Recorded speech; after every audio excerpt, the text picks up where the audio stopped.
I think the pandemic could have had an effect on this. I think whatever industry you were in, you maybe got a little burnout because of COVID. We see it in the medical industry. A lot of people are leaving the medical industry.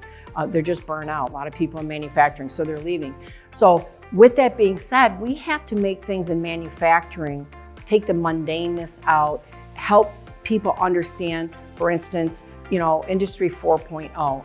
I believe what it will be for us is finding ways to help the human perform their job. Not only perform their job, but with quality, repeatability, and quicker than we ever had before. The global market is so hypersensitive right now, and with a lot of onshoring coming back to the United States from low-cost countries, we have got a lot of work coming back, and we have a lot of demand, so we have to make things that are easier for people to adapt to on a manufacturing level. But not just on the manufacturing floor. We have to look at our office procedures. We have to look at how we handle things through the whole manufacturing process to make it quicker, faster, and better. Yes, quicker, faster, and better with the best cost.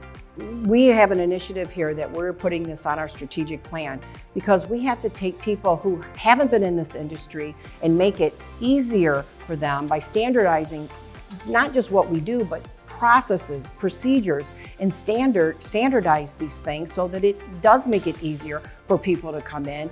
And if there are physical attributes that might be difficult for a gender, we have to find ways to close those gaps to where anybody can do the job. So those are some things that we really have to do to help close those gaps. The other thing is, I think the cost of education is extremely high, so a lot of people don't want to go into debt. Our trade is very open to bringing people in. Our company is very open. Other manufacturers are open to say, hey, come on in. We will give you a career course to help you get the skills and the resources you need to do the jobs of a modern day manufacturer. So I'm pretty excited about that too, here at PTM.